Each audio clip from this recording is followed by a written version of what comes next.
Bringing trending issues of local, national, and international concern to the table for fruitful discussion. This is the Night Talk, the late evening interactive show which highlights issues in the news and trending events at Tubman University, Maryland County, Liberia, and the rest of our one world. Tonight we should have had a social edition, but I tell you, power past strength. Yep, I'm sorry, but we have the Honorable District 1 Representative P Mike Jurry in studio. He's in the county. First, we're going to be asking him why the, I would say, impromptu visit. Where has he been? On the last edition of the Night Talk, we talked about his interaction at the Post and Telecommunications Committee of the House of Representatives, talking about these issues with the networks. But he's now in studio, and of course, we're going to be delving into more right here, his legislative projects, and of course, not least, the issue of the Speaker removal at the House of Representatives.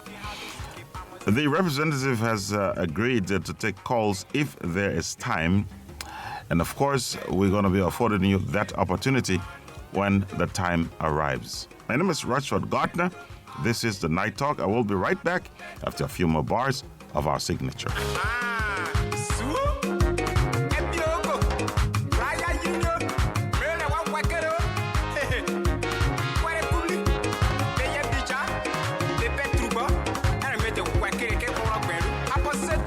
Yeah, Harper City. We are in Harper District and Harper City, and this is Tubman University Radio.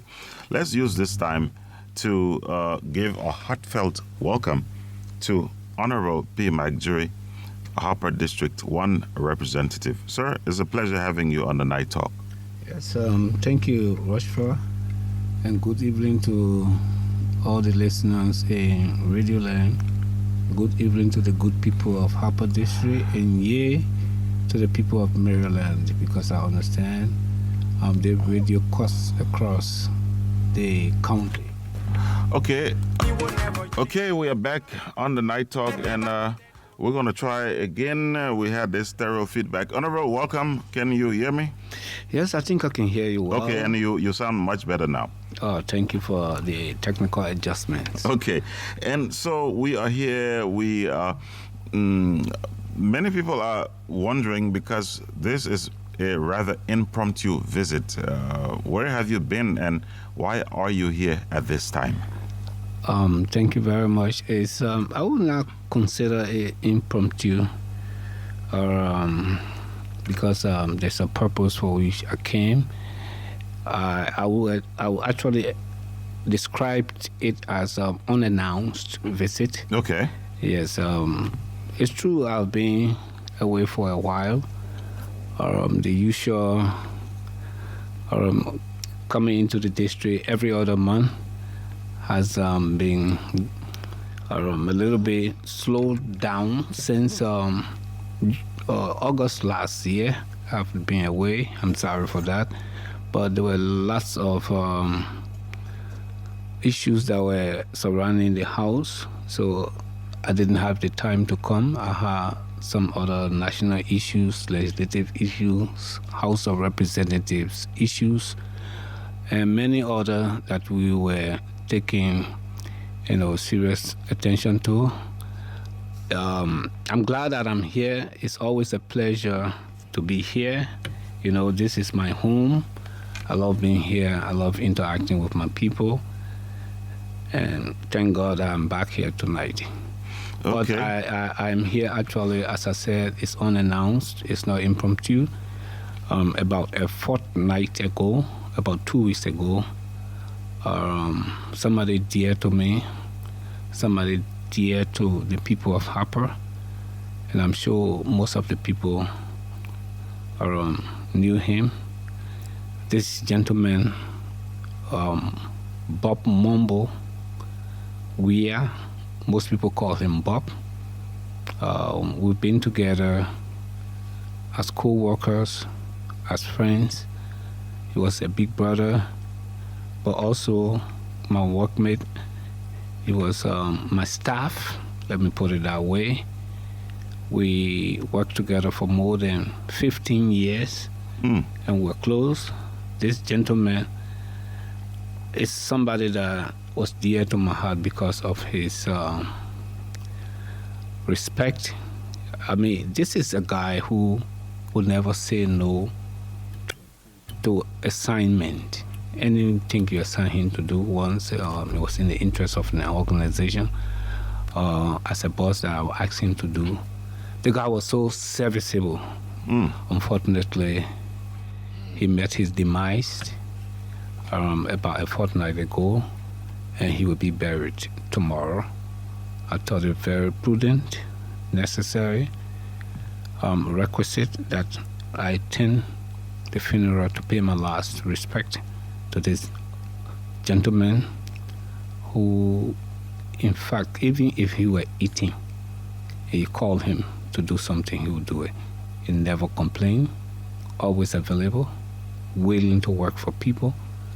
Yeah, so that hit me very hard, and we became not only boss and worker, but we became family friends. He was so dear to me, so I had to come. Wow. To pay my final respect to him. And he will be late to rest tomorrow, Saturday. Okay. That's why I've not been around. Plus, like I said, the other issues, I wasn't around because of these legislative sagas and other things that were going on. Right, and we're going to come to the legislative sagas later on. But let's also use this time to say our heartfelt condolences to the family of Bob. So welcome again, sir. Let's begin with some of your activities here in Maryland County since the commencement, I would say, of another term of yours. You were re-elected. Of course, this was based on what you may have done for the district, and that's why the people thought it wise to vote for you again for another term. And of course, expectations are very, very high. What have you been up to when it comes to projects from your office to your district? Well, thank you very much. Every year, there are projects that we announced, and we make sure we deliver them for the people. And so our last year, let me start from 2024, there were a number of things that we do. Amongst these things that we do, there are regular projects and there are impactful major projects. So when we started last year, we came here to this radio station and we announced that we're going to carry on our scholarships, and it's also ongoing. We're going to carry on our, the Women Empowerment Projects, which is it's called the general name referred to here, common name referred to here is Susu Clubs. Okay. You know, where we empower women to Right. carry on their loan or businesses, you know, and they help each other to, you know, get some businesses done. Those are the regular ones. But the major one last year was when we commissioned the street light project. We started that, and we stay going to carry out because we still got more lights. I think more than 100 more street lights, solar street lights, and I'm going to bring them to the district. They arrived from China as part of the package. I should have brought them last year, but again, there were so many things holding it back. We started to relocate some of them because of the other lights into the communities, and we will carry on more into other communities. I'm glad that I just came from Kru Town to the other end and I saw them, they are there. And so the remaining ones will stay continuing this year as part of the projects. And we stay carrying on again. I'm going to launch the Tiaka Vale, or Women Initiative, the empowerment. I'm going to give them some money on Sunday. They are undergoing the training now. Before we do that, we make sure they do some leadership training. Where is Tiakaville? Tiakaville is somewhere up Bishop Hill. Okay. If you take the road up Bishop Hill before you bend to come towards the church, to the avenue, that whole block on your right. Okay. Yeah, somewhere in there, they call it Tiakaville. That's the name I heard, and that's how I refer to it.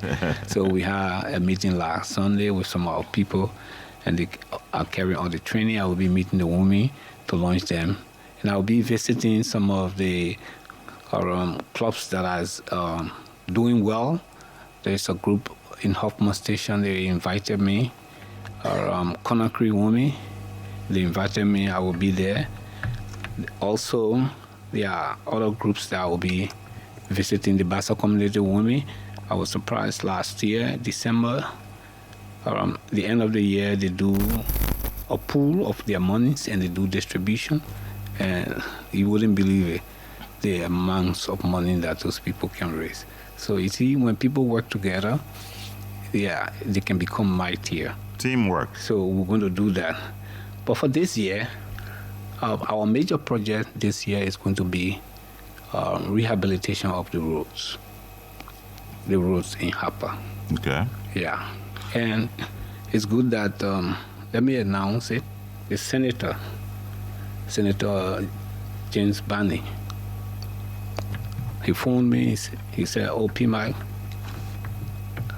as legislator on the caucus, I understand that you are going to do some roads in Harper, and I also want to do, so let's work together and do all the roads in Harper City."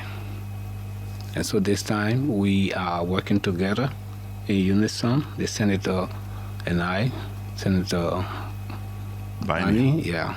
That's good to hear. We are going to undertake the rehabilitation of all the roads. Wow. Yeah, in and around Harper here, not Harper District, because we did the other roads outside. Ferguson and all of that. Ferguson is a major one. It's not part of it yet, but we have intentions. Perhaps next year we're going to consider Ferguson. If you see the Ferguson stretch, it's a major, major one. So when we talk about in and around the city, we are talking from Philadelphia, coming all the way to the Cape. And so that road, the stretch of road from Old Kru Town going to the port, we're going to do that. The Hoffman Station and Isbell, Kru Town and Isbell. Wahodo, water to Tubman University. Yeah, that could be a part of it. We stay looking at the engineering, the architecture of the designs of it. If you come around towards Stadium Road, we're going to do it. The Kru Town Road passing through Bassa community, coming straight into Kru Town to Effie Junction is going to be a part of Bishop Hill, all around the New Harper. So we'll do our best to do all of the roads in and around here, and if possible, extend a little bit further. I'm glad that this initiative, we are jointly going to do it. And the young man, Gabriel Tappe, okay, has been selected by me because I initially started to do the project, to undertake the project, and the senator joined me, and now we are working hand in hand together so that we can cover all the roads in and around Harper City. Let me be frank here. What we did to be able to undertake this project is we approached the Public Works Ministry and said, the Maryland caucus, say, we got roads.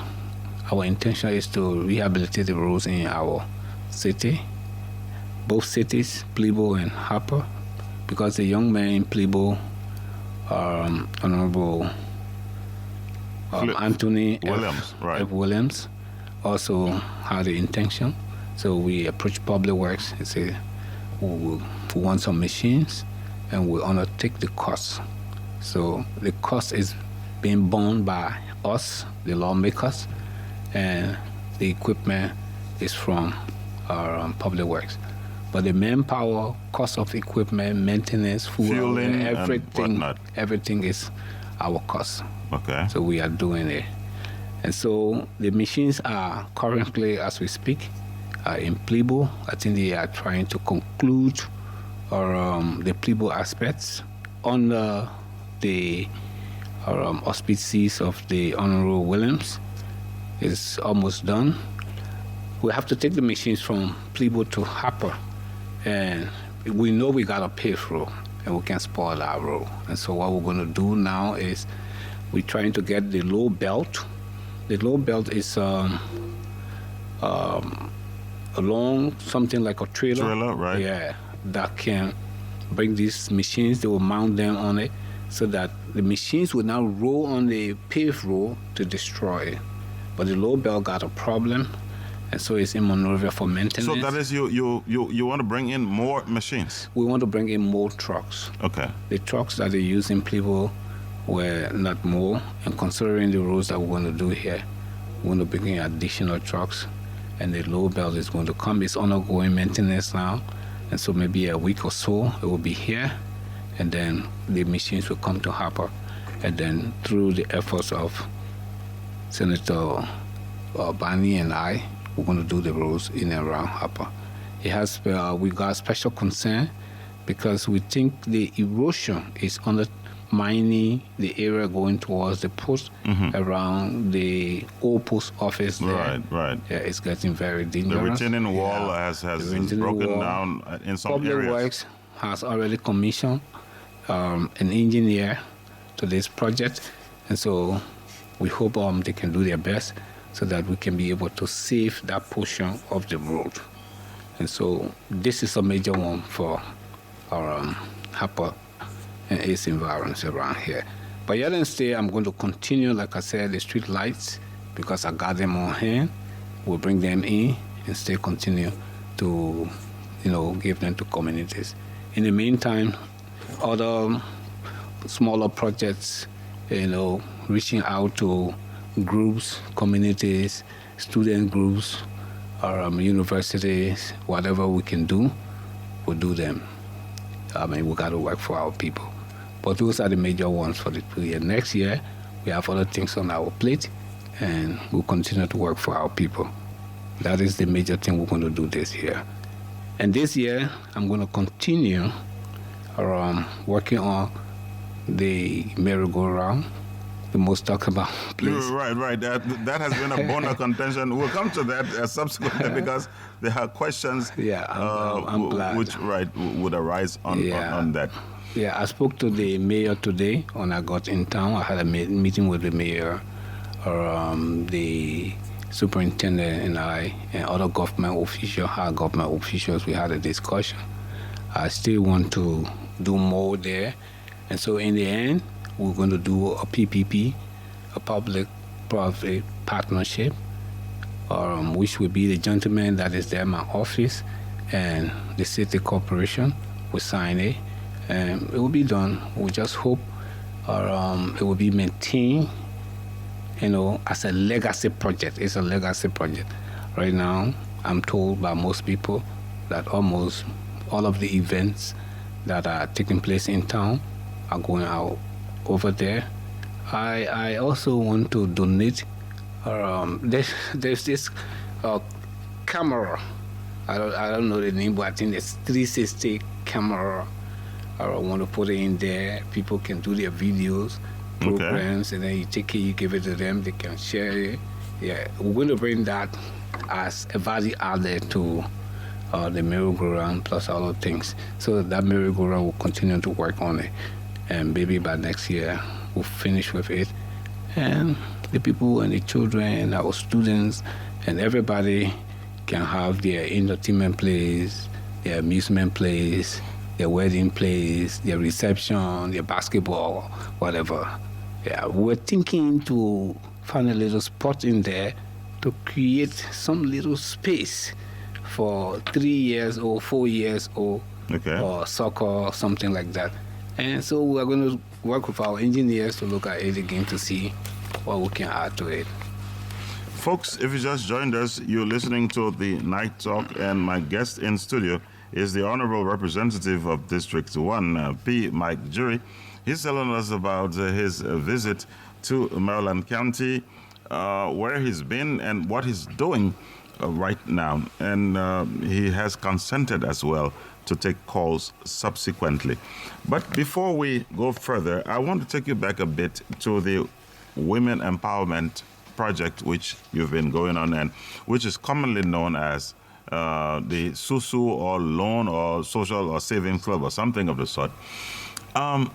Many a times in the past, we've seen people come up with these projects. They give monies to these various groups, and at the end of the day, the monies get vanished in thin air. We don't see them anymore. We don't know what became of those monies.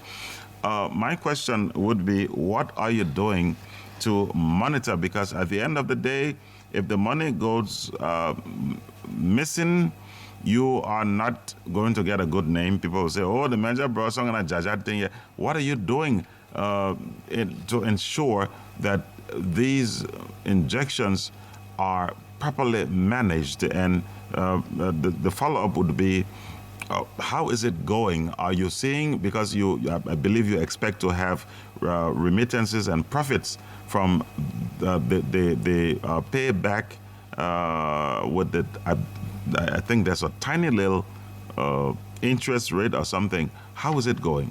For mine, it's not a loan, it's a grant. Okay. Yeah, that means I give the money to the woman and they are not paying back.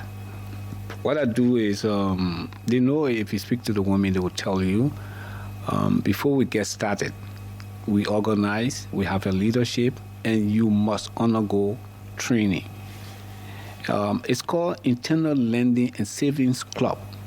That's the name. That is the name that I gave it. So I call it Internal Lending and Savings Club. Internal Lending and Savings Club.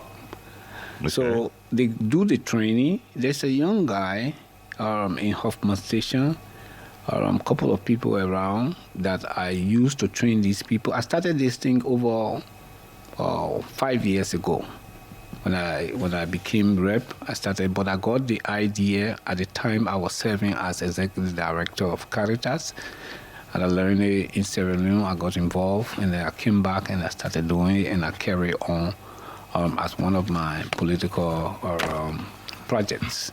And so the training is there, the leadership is established, and once you do that, and we ask you to get started. And so they get started before I come in. Because I know the experience, I want to build ownership around it. It's important. If you don't build the ownership, the people don't see it as theirs. They see it as the representative's project. And so we train, we put in leadership, we get started on our own or on their own, and then we come in. And that is what we are going to do to Bishop Hill there, or Tiakave's woman. It is agreed that the leadership or anyone who's in the club, if you take the club's money and abuse it or misuse it, we take it to the police. That is one of the conditions that we agree upon before putting the leadership in place. Okay. And so the women know. Because many a times, according to history, these things break down because other people will go and just walk away with the money. And so if you do that, we take it to the police. And since we started, we haven't taken anyone to the police. There are some people, for other reasons, sometimes the business is not good, they have some challenges. The women themselves know how to engage one another and allow you time. So this thing got started. Successful is the Stadium Road Women. Successful is a group in Rocktown. Successful is the Conakry women. When I say women, they got some men amongst them. Okay. And there's this good guy. It's called Theo. Theo is a good guy and he's good in there. He's being the major training expert for them. And right there, opposite Conakry Christian community, we have another successful group there. The Bassa community women, I'm proud of them too. They did well. And so we're going to launch the Tiakave women tomorrow, or Sunday, come Sunday. So these are some of the things we put in place so that if there's any inadvertence, we'll make sure we make the corrections to move on. Okay. Back to the road rehabilitation. When is it expected to commence? Like I said, the low belt is undergoing maintenance in Monrovia. It went back to Monrovia. So as soon as the maintenance, we are also paying for the cost of the maintenance. If the maintenance is over, we are coming with another additional truck. We are coming with more fuel from that side. We want to bring in the fuel because there can be shortage of fuel here. Though we're going to buy from the local market too, but to tap it up. And so the signal will come from in a week or two from the Ministry of Public Works so that they get started. But Gabriel or Tape is in direct connection because he's the one that is taking care of the project. He's overseeing it. He's in direct communication with a guy called Minister Dixon, I think that's his name, who's responsible for the technical aspect of this work here with other ministers that are responsible.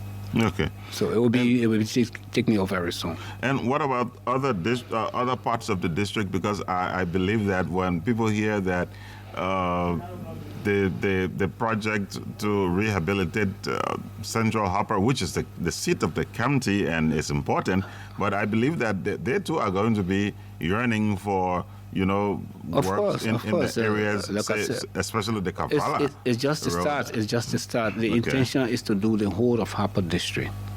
Okay. So we are seriously contemplating on doing the whole Harper District. This is the first time we are attempting to do this. The cost involved is a little bit big, and so we just got to get it started. And if we can complete the entire district this year, next year we're going to complete it. Okay, we're going to do the whole district. And for Harper, are you going to capture the upkeep hill coming down towards the port, because that's very bad as well? Oh yeah, it's part of it. I know from the North Baltimore Street to come down towards the port. You got the South Baltimore, you got the North Baltimore. So if you go to the North Baltimore, the end of the North Baltimore, which is up the cape before you go to the lighthouse, there's a left road coming in. I think that's that one you are talking to. It's very, very bad. Right, it has right. deteriorated so badly that even bites. The rocks on that road is terrible. Yeah, so it's part of the work. Okay. And folks, we are still here with Honorable P Mike Jurry. We're just hoping to exhaust all of what we have on our plate tonight. But let's continue with other pressing issues which have to do with the electricity. It's quite a menace now. Fluctuations, daily power outages, flip-flops. What are you doing about that? Have you received complaints about the issue of electricity? Yes, we are aware of the constraints of the electricity here in Maryland. Is the power coming from Cote d'Ivoire? It's being managed by a group here. We've taken that management group to task many times. And with the present fluctuation, they've told us about some technical problems they face in Cote d'Ivoire. It's external, it's not here. The power is generated from Cote d'Ivoire to come here. Our major concern nowadays is we've called a meeting with LEC, with the group managing the power. They are called Lip Energy, because they are responsible for Maryland, River G, and Grand Jede. Even Tapeta, part of Tapeta, the whole part of Nimba, Tapeta is for them, Lip Energy. Wow. So we had a meeting with their management. They flew in from Cote d'Ivoire. Some of them are in Liberia. It's a joint venture. There is no meter. I cannot remember the technical name, but there should be a meter at the port at Pedabo, the entry port. Mm-hmm. I mean, when you cross from Cote d'Ivoire, right, you enter into Liberia. But the switch they have there is in Cote d'Ivoire. And so there's no way for us to tell the exact power that we consume from here, from Maryland. And so we had a meeting with LEC. There is a need to put in a meter. I would tell her exactly the consumption of power, because we are being charged on the flat rate. They just tell us, hey, for the power coming out into Maryland, Grand Jide, Grand Kru, not Grand Kru, Grand Jide, parts River G, of Nimba. And Nimba. This is the amount. How do you verify it? And so we are also keen, because of the fluctuation, we asked them to build a substation within this region and on the other side. Without a substation, there will be no way to regulate the fluctuation of the power. You know, when power travels over a long distance, the power factor drops. And there should be a way to build up the power factor. Minimum, it should be at 0.05 or 0.5, yes, factor, so that the power can be good. So all of those aspects will be coming very soon. We hope that meter can be gotten. You know the story about quite recently that Cote d'Ivoire was intending to reduce the power of the Central Liberia because of debts. And these debts continue to accumulate, and the only way we can be truly and sincerely accountable to what we use is to put in that meter right at the border. And it should be installed on the Liberian side. Those are some of the things that we've been discussing with LIP Energy and LEC. We are concerned about that. I realized it today. I think other thrice the power drop went off and it came back on. So when I made a call, they told me about these technical issues and how it's been going on for months now. Yeah. So unless we have a substation on our side, we cannot build up the power. Any little trickle, once we exceed the maximum of what we are using here, the power can trip. It's going to go off. Okay. So we hope that correction can come in very soon. Okay, now let's move over a bit to the other pressing issue here, and it has to do with the inefficiency of the GSM service providers, especially in Maryland County. Now I know, and I can attest to it, that we have a far better network than most of the counties around us in the southeastern region, but yet still it's not good enough. Recently, the House Committee on Posts and Telecommunications had these service providers' heads in a hearing. Tell us a bit about that, sir. This has been going on for years. In fact, since my presence in the House to represent the people of Harper District, it was in 2018 when I wrote the first communication about poor quality of service by the GSM companies. We brought them to book. They would make promises and nothing came out. I remember in around 2021, similar issue occurred.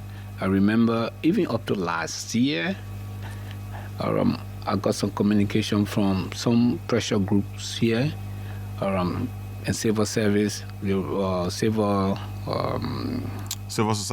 society, Maulu, and other young people. They wrote me, and we took out the matter again. In fact, after the hearings, we made Lone Star to come to Harper to talk to the people, and they made some promises about restoration here and there.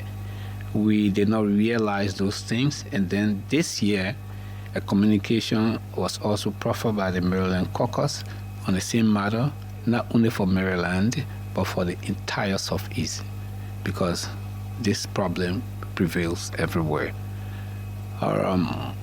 In plenary, it was passed over to the Committee on Posts and Telecommunications, and I'm the advisor to that committee, and so I had the privilege to go and represent the people of Maryland in that discussion. I raised the flag again for Maryland, and we spoke strongly. For me, personally, I believe that is broad daylight theft. And I told the House that these companies are stealing from our people because they got programs. One of their programs I do remember is called $1 for 3 days. that 143, another 143. Right. Yeah. So you subscribe to a program that is being advertised, and then you put $1. By the time you put $1, instead of 3 days, 2 days, or even 3 days, no service. Both GSMs, either Lone Star is off completely or Orange is off. And sometimes when it comes on, you barely make a call to get through. So the calls are flat. And so, considering the economic situation around here, and if you read the report of Legis did a report on the country. They just finished a report last year again, and the report points out that people living in Southeast, and particularly people living in Maryland County, live below $1 a day. So if people are constrained to that point, and they struggle, work for $1 and subscribe, and you just take the $1 away, it's broad daylight theft. So I think those people should pay. And the last time, they told us they were going to do the restoration. And they gave us, this is something that must be justifiable. You cannot tell me that you send out data, you send out voice. Did you tell the people? How will the people know that you are restoring their lost credit? How will they know that you are restoring data and credit for the period that you'll be fluctuating, you'll be off and on? And this is what is happening. There's no backbone. There's no redundancy link to these companies. They do microwave connections. So all they do from tower to tower, and they are about 28 towers in between Maryland to Monrovia. If you are using microwave to project your frequencies from one tower to the other, if one is broken down in between, service will not be at the other end. But they got a system that they can monitor in Monrovia to know which tower is down. I went there to that point and we saw it. So if this happens, why can't you take a remedial action to do it? Or better still, you be a backbone, a redundancy link through satellite, so that when there's a breakdown with any of the microwaves, or then you turn to the backbone for the meantime. Thirdly, you could go on the other side. You got your sister company in Cote d'Ivoire, and you could build a backbone from there so that you can remit to Southeast. But all of these are not in place. And so this time we are taking it very serious. What are you going to do to them? Because this has gone on for years, as you yourself have admitted. It has been taken to a higher level. Okay. Our actions are serious. First thing, we dismissed Orange when they came. Without their CEO. Without their CEO. Yes, we mentioned that last night. Now they will be appearing on Monday, and I was here. I got in, I think about since this morning. I'm monitoring it. As soon as I observe any drop, I'm going to report that to the committee so that we can start taking up the records. But we are very serious. They have gone to the plan area, they have come to the committee, and the hearings are going on, and we are going to insist for some restoration. This is the good news they said to me. I don't know. I'm going to look for the engineer or whoever is at these towers in Maryland, because we were informed that they brought in equipment. What has been happening for the quality of the service is about, first, the capacity, the equipment, they are outdated, and if the equipment is to take 1,000 calls per day or at a time, so, and the subscribers have exceeded 1,000 users at a time. 1,000 users at a time. It's going to fluctuate. It's going to give poor service. Traffic. So They said the traffic now, because of the traffic, they have brought in equipment, and they say the equipments are on the ground. It's going to take up to a month and a half to do all the replacement of microwaves and whatever is there. But they said the equipments are down here in Harper. You and I, we need to find out further to see whether this equipment have reached. 3 weeks ago, since we started the hearing, they told us they are making these efforts, and they are trying to store diesel in advance for the rainy season as well, so that if there is shortage of fuel, their towers will go off this time to avoid. So there are some actions that they are trying to put in place, and we're going to monitor that. But we're going to insist that the quality is better. Before, they were having 3G here, and presently they say because of these equipment has changed and other things that they are doing, so they say they have 4G here now. So I'm going to observe it. I saw something on my phone. Yes, I saw there's 4G LTE, yeah, right? I saw 4G, so I said okay. But the industry is graduating. The world is moving toward 5G now. So from one level to the other, there are things that you can do better, things that you could do on computer, things that you could do on other equipment that you can now do on your phone. So all of these things are taken into consideration. The 2G is gone. We just hope they can now remain between 3G to 4G in Maryland. So we got to find out whether these things are there. Okay. We are going to hold them accountable. Okay. They should stop. We even call LTA, because LTA is the group that is responsible to monitor the GSM. They are the regulator. So the regulator was in the room. This is the first time, because of the pressure that we are putting on the LTA, they have now come up with a manual for provision of quality services. So all of those things in the manual, we're going to be holding them responsible and accountable for them. So there's a lot going on. We are hoping that the signals will improve and the quality of the network will improve very soon. Okay, folks, we got two more things on our plate here. I hope we have the time. We have 19 minutes remaining. Tubman University and the speaker removal. But let's talk quickly on Tubman University. And first, let's begin with the issue of those students who were suspended after being arrested and allegedly beaten by police. How is it going right now?